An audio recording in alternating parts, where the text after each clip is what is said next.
ஜாலியா உட்கார்ந்திருந்தாரு மாதவ். தூங்கிக்கிட்டு இருந்தது அவருடைய கடை. கஜ்ஜிபாய் கொண்டு வந்தாரு தன்னுடைய தாத்தாவோட வரத்தை. அவன்ல இருந்து வெளியே வந்தது ஹெல்த்தியான தங்க நிற பரோட்டா. மார்க்கெட்ல தூள் கிளம்பிச்சு, நஷ்டம் எல்லாம் போச்சு. பேராசப்பட்டு சுன்னிலால் மெஷினை திருடினாரு. கல்லா மாறின பரோட்டா அவருக்கு நல்ல பாடத்தை கத்து கொடுத்தது. கிராமத்தோட வெடியல் மார்க்கெட்ல இருந்து ஆரம்பிச்சது. நாலாபுறமும் மக்களோட நடமாட்டம். அப்புறம் அவங்க ஏதேதோ பொருள் வாங்கிக்கிட்டு இருந்தாங்க. அந்த சூழ்நிலையே ரொம்ப கலகலன்னு இருந்தது. இதே மார்க்கெட்ல 2 கடைகள் ஒண்ணுக்கு ஒண்ணு பக்கத்துல இருக்கு. ஒன்னு மாதவோட சுத்தமான பரோட்டா கடை, அப்புறம் இன்னொன்னு சுன்னிலாலோட மாடர்ன் ஸ்வீட் கடை. மாதவ் தன்னுடைய கடையில ரொம்ப சோகமா உட்கார்ந்திருந்தாரு. அவரோட கடைக்கு எந்த ஒரு வாடிக்கையாளரும் வரல. அவரோட பரோட்டா சும்மா அப்படியே இருக்கு, ஏதோ யாருக்காகவோ காத்துட்டு இருக்கிற மாதிரி. அதுவே இன்னொரு பக்கம் சுன்னிலாலோட கடையில ஒரு நல்ல கூட்டம் இருந்தது. வாடிக்கையாளர் அவர்கிட்ட ஸ்வீட் வாங்குறாங்க. அவருடைய கடையும் நல்லா போய்கிட்டு இருக்கு. இத பார்த்து சுன்னிலாலுக்கு ரொம்ப சந்தோஷம். அப்புறம் அவருக்கு மாதவோட காலியான கடைய பார்த்து இன்னும் சந்தோஷமா இருக்கு. ஐயோ கடவுளே, இன்னைக்கு கூட ஒரு கஸ்டமரும் வரலையே. இதே மாதிரி நடந்துகிட்டே இருந்துச்சுன்னா நான் என்னோட கடையை எப்படிதான் நடத்துறது? மாவெல்லாம் வீணா போயிட்டு இருக்கு, அப்புறம் உருளைக்கிழங்கும் கெட்டு போயிட்டு இருக்கு. அப்போதான் திடீர்னு மார்க்கெட்ல இருந்தவங்க எல்லாரும் ஒரே திசையை நோக்கி பார்த்துட்டு இருந்தாங்க. அவங்களுடைய முகங்கள்ல ஒரே மாதிரியான உணர்வு இருந்தது. ஏதோ அவங்க மனசுக்குள்ள நினைச்சிட்டு இருக்காங்க, என்ன மறுபடியுமா? கஜ்ஜு அண்ணன் மறுபடியுமா? இவருதான் கஜ்ஜு பாய். கிராமத்திலேயே ரொம்ப பிரபலமானவர். நான் சொல்ல வந்தது எல்லாருடைய கலக்கக்கூடிய ஆளு. கஜ்ஜுபாய் என்னைக்கும் தன்னுடைய வேலையை சரியா செஞ்சது கிடையாது. ஆனா முயற்சி என்னமோ முழுசா செய்வாரு. வணக்கம் கஜ்ஜு அண்ணன், இன்னைக்கு ரொம்ப மின்றீங்க.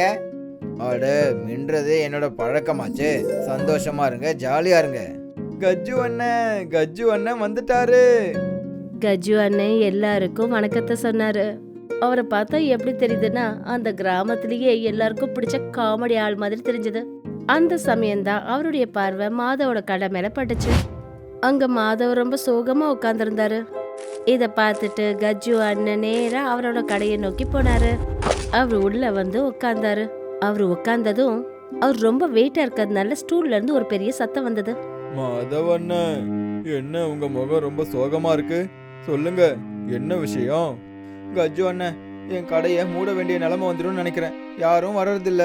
சுன்னிலால் சொல்றாரு என் பரோட்டா பழைய காலத்து மாதிரி இருக்கான். இப்போ நான் என்ன பண்றது? அட, அந்த சுன்னிலால் சொல்றதெல்லாம் கேட்காதீங்க.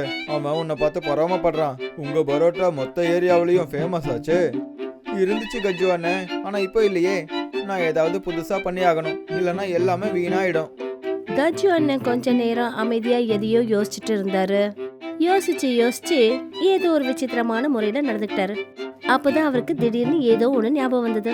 இருங்க, என்னோட தாத்தா, உங்களுக்கு ஞாபகம் இருக்குல்ல, என் தாத்தா ஒரு விஞ்ஞானி. அவரு தண்ணியில நடக்கிற ஷூ செய்யணும்னு நினைச்சாருல்ல, அப்போதானே மொத்த கிராமமும் மூழ்கி போச்சு. அட, அது ஒரு சின்ன விபத்து தானே. அவர் அந்த மாதிரி நிறைய மிஷின் கண்டுபிடிச்சிருக்காரு. எங்க வீட்டுக்கு பின்னாடி இருக்கிற ஷெட்ல நிறைய பொருட்கள்லாம் கிடக்குது. அதுல இருந்து ஏதாவது கிடைச்சா உங்களுக்கு உதவியா இருக்கும்னு நினைக்கிறேன். மாதவுக்கு கஜ்ஜு அண்ணன் சொன்ன விஷயத்துல முழு நம்பிக்கை வரல. ஆனாலும் அவரோட வியாபாரத்தை நஷ்டமாகாம காப்பாத்திக்க அவரு ஒரு முறை அதை செய்யலான்னு முடிவு பண்ணாரு. கொஞ்ச நேரத்துக்கு அப்புறம் கஜ்ஜு அண்ணனும் மாதவும் ஒரு பழைய ஷெட்டுக்கு போனாங்க. ஷெட்டுக்குள்ள பயங்கரமான தூசி நிறைஞ்சிருந்தது. அப்புறம் மூளையில ஒரே ஒட்டடை படிஞ்சிருந்தது. உள்ள அறையில வித்தியாசமான பொருட்கள்லாம் இருந்தது. சில இடங்கள்ல நெளிஞ்சு போன டயரோட சைக்கிள், சில இடங்கள்ல ஸ்ப்ரிங் போட்ட கிரிக்கெட் பேட் இருந்தது. இன்னும் நிறைய விசித்திரமான விஷயங்கள் இங்க அங்கன்னு செதறி கிடந்தது. 2 பேரும் உள்ள போய் பார்க்க ஆரம்பிச்சாங்க. எல்லா பொருளும் வேஸ்டாவும் எதுவுமே புரிதலுக்கு அப்பாற்பட்டதா இருந்தது. இதெல்லாம் பார்த்துட்டு மாதவ் இன்னும் ரொம்பவே நொந்து போயிட்டாரு. கஜ்ஜு அண்ணன், இங்க வெறும் பழைய பொருட்களா இருக்கு. இந்த கட்டமா இருக்கிற டயருடைய சைக்கிள் எதுக்காக? என் தாத்தா கொஞ்சம் வித்தியாசமானவர் இல்ல. அவரு யாருக்குமே தேவைப்படாத மாதிரியான பொருட்கள் தான் செய்வாரு. ஆனா அவரு மனசால ரொம்ப நேர்மையானவரு. கஜ்ஜு அண்ணனோட பார்வை மூளையில இருந்த ஒரு பொருள் மேல பட்டுச்சு. அவரு மெல்ல மெல்ல அது கிட்ட போனாரு. அங்க ஒரு விசித்திரமான அவன் இருந்தது. அதோட நாலாபுறமும் கலர் கலரான பட்டன்ஸ் அப்புறம் பைப்புகள் பொருத்தப்பட்டிருந்தது. இங்க பாத்தீங்களா, இது பார்க்க ஒரு அவன் மாதிரி தெரியுது. தாத்தா இதுல தான் அவர் சாப்பாடை சூடு பண்ணியிருப்பாரு போல. ஆனா இது பார்க்க ரொம்ப வித்தியாசமா தெரியுதே. இதுல இருந்து நிறைய ஒயர் எங்க தான் போகுது? அட, இதெல்லாம் விஞ்ஞானியோட பொருட்கள். கொஞ்சம் வித்தியாசமா தானே இருக்கும். சரி, இதை உங்களோட கடைக்கு எடுத்துட்டு போலாம். குறைஞ்சது பரோட்டாவை சீக்கிரம் சூடு பண்ணலாம்ல. கஜு அண்ணனும் மாதவும் சேர்ந்து அந்த வெயிட்டான மெஷினை தூக்கினாங்க. கொஞ்ச தூரம் போனதுக்கு அப்புறமா கஜு அண்ணன் தன்னுடைய வெயிட்டான உடம்பையும் வச்சுக்கிட்டு அதை சமாளிக்க முடியல. அப்புறம் சோர்ந்து போயிட்டாரு. மாதவ், என்னால முடியாது. இதுக்கப்புறமா நீயே தூக்கிட்டு வா. மாதவ் இதை பார்த்துட்டு லேசா சிரிக்க ஆரம்பிச்சாரு. ஏதோ அவருக்கு முன்னாடி தெரிஞ்ச மாதிரி. அப்புறம் எப்படியோ தனியாலாவே அந்த வெயிட்டான மிஷினை தனியா தூக்கிட்டு வந்தாரு. 2 பேரும் மறுபடியும் மாதவோட கடைக்குள்ள வந்தாங்க. இப்ப சாயந்தரம் ஆயிடுச்சு. கிட்டத்தட்ட மார்க்கெட்டே ரொம்ப காலியா இருந்தது. சுன்னிலா தன்னுடைய கடையில உக்காந்துக்கிட்டு டீ குடிச்சிட்டு இருந்தாரு. அப்புறம் அவர் அவங்க வரத பார்த்துட்டு இருந்தாரு. மாதவ் அந்த பெரிய மெஷினை அவரோட கடையோட கவுண்டர்ல கொண்டு வந்து வச்சாரு. ஓஹோ, இப்போ இரும்பு டப்பாவில் வச்சு பரோட்டா விற்க போறீங்களா? மாதவ், முட்டாள்தனத்துக்கும் ஒரு எல்லை இருக்கு. சுன்னிலால், நீ உன்னோட வேலைய பாரு. இந்த மிஷின் ஓடும்போது நீயும் பார்க்க தானே போற. மாதவ் ஃப்ரெஷ்ஷான ஆலு பரோட்டா செஞ்சாரு. அப்புறம் அத அவரு மிஷின்குள்ள வச்சாரு. இப்ப கஜு அண்ணன் அந்த மிஷினை ஓட்டுறதுக்கு முயற்சி பண்றாரு. அவருக்கு அது என்ன பண்றதுன்னு புரியவே இல்ல. அதனால மேல இருந்த சிகப்பு பட்டனை அவர் அழுத்தினாரு. அந்த பட்டன் அழுத்தினதும் மெஷின் பயங்கரமா ஆட ஆரம்பிச்சிருச்சு. அந்த பைப்பெல்லாம் அப்படியே மின்னிக்கிட்டு ஆரஞ்சு கலரா மாறிடுச்சு. ஏதோ உள்ள எரியிற மாதிரி. கஜு அண்ணன், இது வெடிக்க போதா என்ன? இதை ஆஃப் பண்ணுங்களேன். அட, பயப்படாதப்பா. இது என் தாத்தாவோட மாயாஜாலம். நம்ம பார்ப்போமே. திடீர்னு மெஷின்ல இருந்து பெல் சத்தம் கேட்டுச்சு. அப்புறம் நின்னுடுச்சு. மறுபடியும் நாலாபுறமும் அமைதியாயிடுச்சு. கஜு அண்ணன் மெல்ல மெல்ல மெஷினோட கதவை திறந்தாரு. உள்ள இருந்து ஒரு வாசனை வந்தது. ஏதோ ஃப்ரெஷ்ஷான பட்டர், அப்புறம் ஏதோ ஸ்பெஷலான உணவு மாதிரி. மாதவும் உள்ள எட்டி பார்த்தாரு.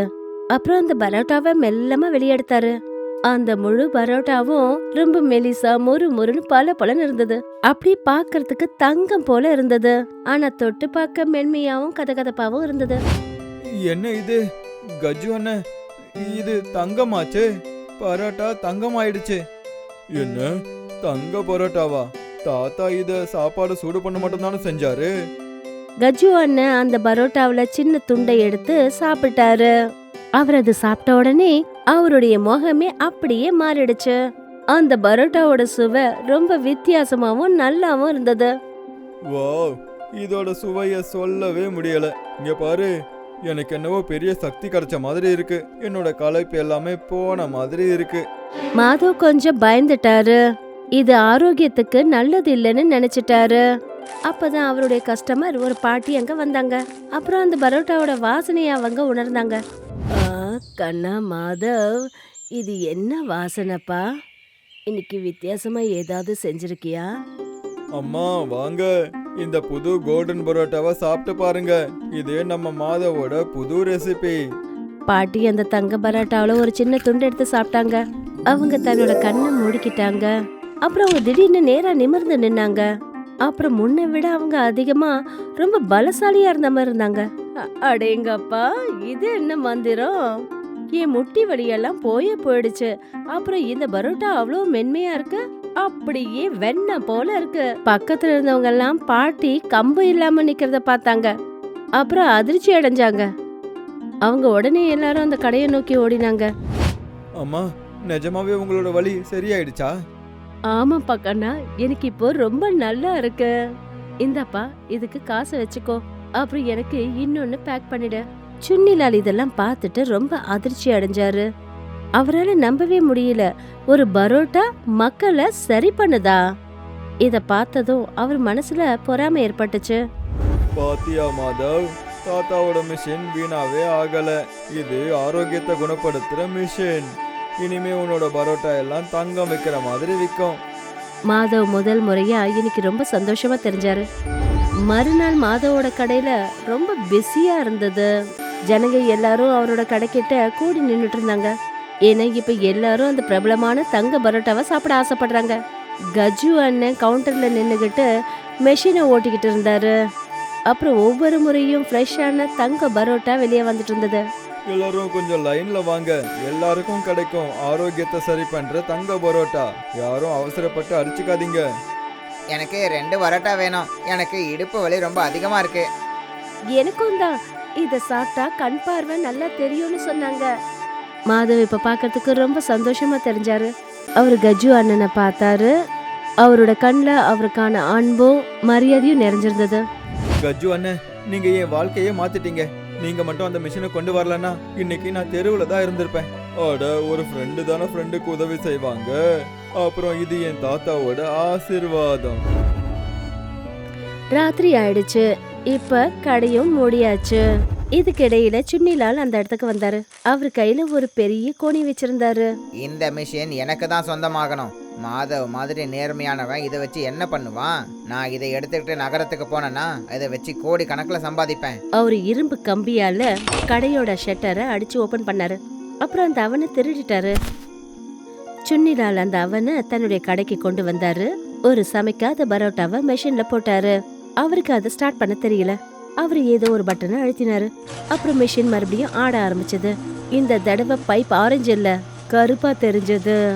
மெஷின்ல இருந்து புகை வர ஆரம்பிச்சது. சுன்னிலால் கொஞ்ச நேரம் பயந்து போயிட்டாரு. இருந்தாலும் மெஷினை அவர் ஆஃப் பண்ணவே இல்லை. சீக்கிரம் சீக்கிரம் பண்ணு. எனக்கு அதிக அளவுல தங்கம் வேணும், இன்னும் வேகமா. இதோட அந்த மிஷினும் நின்று போச்சு. அப்புறம் அதோட மூடி தானாவே திறந்துக்குச்சு. திடீர்னு அந்த பரோட்டா பறந்து வந்து சுன்னிலாலோட முகத்துல விழுந்தது. சுன்னிலால் அடி வாங்கிக்கிட்டு எழுந்தாரு. அப்புறம் அதை நல்லா கவனமா பார்த்தாரு. அந்த பரோட்டா கல்ல போல உறுதியா இருந்தது. இங்க என்ன நடக்குது? என்னோட தங்கம் எங்க? இது கல்லா மாறிடுச்சே. அவர் அந்த மிஷினை மறுபடியும் தொடறதுக்கு முயற்சி பண்ணாரு. ஆனா அந்த மிஷின் அவருக்கு கரண்ட் ஷாக்க கொடுத்தது. மறுநாள் கஜ்ஜு அண்ணா அப்புறம் மாதவ் கடைக்கு வந்தாங்க. அவங்க பூட்டு உடைஞ்சிருக்கிறத பார்த்தாங்க. அப்புறம் உடனே உள்ள ஓடினாங்க. உள்ள போனதும் அந்த மனுஷன் அங்க காணோன்னு அவங்களுக்கு தெரிஞ்சது. இத பார்த்துட்டு மாதவ் அழ ஆரம்பிச்சாரு. எல்லாமே வீணா போயிடுச்சு. என்னோட மிஷின் திருடு போயிடுச்சு. இப்போ நான் என்ன பண்றது? அழாதப்பா, இதை யார் பண்ணாங்கன்னு எனக்கு தெரியும். நம்ம கிராமத்துல ஒரு திருடன் தான் இருக்கான். மத்தவங்க முன்னேறினா அதை பார்த்து பொறாமப்படுவான். 2 பேரும் சுன்னிலாலோட கடைக்கு போனாங்க.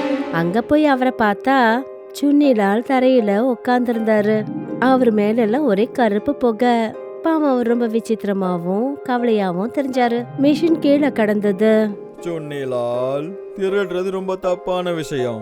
அப்புறம் தாத்தாவோட மிஷினை ஒரு நேர்மையான ஆளால மட்டும்தான் செயல்படுத்த முடியும். என்ன மன்னிச்சிருங்க கஜ்ஜு அண்ணன். நான் ஒரு பெரிய பணக்காரன் ஆகணும்னு ஆசைப்பட்டேன். ஆனா இந்த மிஷின் என்ன கொடுமைப்படுத்திடுச்சு.